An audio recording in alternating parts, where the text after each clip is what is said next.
This is Stuff You Like, You Can Call Me Ursa, and Coulson and Hawkeye were going to share an episode, but then this happened. And I wanted to talk a little bit about that, so Coulson, you're up first, and Hawkeye will talk about you just after Christmas. So yeah, this is Stuff You Like, You Can Call Me Ursa, and Coulson is a reminder that life is short, so we should make it count. I would like to begin by noting that everything is Clark Gregg's fault. Yes, absolutely everything. If he were not so adorable as Coulson, then this never would have happened. No. Because I refuse to believe that heroic sacrifice guy Coulson was where this character was originally headed.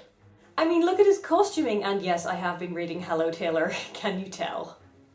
In Iron Man, Coulson is a nerdy bureaucrat in an ill-fitting suit, next to Pepper in her camera-ready, high-maintenance business getup, and I love those clothes too, because they're just the perfect choice for her.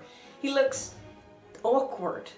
He looks like an obvious dweeb. Between Pepper's exacting grooming standards and Tony's rock and roll insouciance, he looks like he doesn't belong, and his dialogue reinforces that. He's trying to be polite to Tony. Just no. He's the butt monkey with the running gag about how the Strategic Homeland Intervention Enforcement and Logistics Division needs a shorter name. In Iron Man 2 he's there just as briefly, but he's kind of stepped up. And as the deadpan contrast to Tony's manic wackiness, he works it. He also gets what I think is the best line in the film. If you attempt to leave or play any games, I will tase you and watch Super Nanny while you drool into the carpet. And that right there, ladies and gentlemen, was when I first started to love Coulson.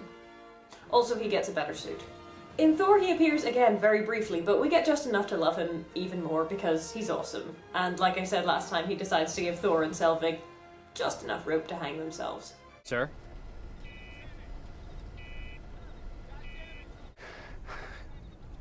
He's much more confident looking too, which is reflected in his lovely, lovely suit, even if he does get absolutely drenched. And then he appears in the Avengers. He has his adorably awkward, confused fanboy moments with Steve. I thought Coulson was gonna swoon. He demonstrates an impeccable calm under pressure. Put the woman on the phone or I will blow up the block before you can make the lobby. An admirable sense of humour. And an intrinsic understanding of his team, and they are mostly his team. Both Natasha and Clint have worked for him before. Thor, if nothing else, remembers his favour. Donald? I don't think you've been completely honest with me. Know this, son of Cole. You and I, we fight for the same cause, the protection of this world. Steve warms to him in spite of the hero worship. It's an honor to meet you. Officially. I sort of met you. I mean, I watched you while you were sleeping. People might just need a little old-fashioned. Possibly most surprising of all, Tony not only respects him, Tony likes him. So I'm just saying, pick a weekend. I'll fly you to Portland. She's love life. And Bruce, okay, not so much Bruce, but everyone else. One of my favourite things about doing this review show is that it makes me appreciate stuff that I like so much more. Like when I saw the Avengers, I found Coulson reasonably cool and funny and interesting, but having had to research him, I am now a fully paid up member of the Wow, Coulson is Awesome fan club. I also get to find out things like there are a number of short films in which Agent Coulson has featured, including A Funny Thing Happened on the Way to Thor's Hammer, which involves Agent Coulson being a very laid-back badass. Because that's him, I guess. Agent Coulson is a bureaucrat and a fanboy and a complete badass. And all of these things make him a wonderful and interesting character, including the bureaucrat bit, because while all the other Avengers seem to have a certain disregard for paperwork and the smooth running of things, Agent Coulson seems like the guy who would actually get his paperwork done. Coulson is bureaucracy done right, the person who gets you where you need to be, when you need to be there, and with all your stuff. Agent Coulson is, in short, the sort of cool frood who always knows where his towel is. There's this trope called lawful stupid, which refers to the inability of a person or organisation to be sensible under certain circumstances. But while Coulson is lawful, and Coulson is good, and Coulson is lawful good, he is not stupid. And that is a wonderful thing. It's all very well having the lone heroes and the mavericks, but you still need a support team. You need the Commissioner Gordons and the Agent Coulsons of this world, otherwise everything just falls apart. Having researched Coulson, the thing I noticed most about him was that through all of the films and the tie-ins and whatever, there is a progression. From outsider. Is that one of Stark's? I don't know. Guy never tells me anything. To, oh look, he has sense after all. That still doesn't explain how he managed to tear through our security. Steroids! He's a bit of a fitness nut. Sir? To respected possible ally, From this day forward, you can count me as your ally. If you return the items you have taken from Jane. Stolen. Borrowed. to sacrificial hero. A lot is often made of Joss Whedon killing people off, incidentally, but I should point out that this one was not his idea, but he did make it work. And he made it work so well that I hope that Coulson in his current form won't return in the next Avengers movie. I know, this is the Marvel universe where death is nothing but a minor inconvenience, but I think it would spoil what turned into quite a beautiful story arc if they just bring him back so easily.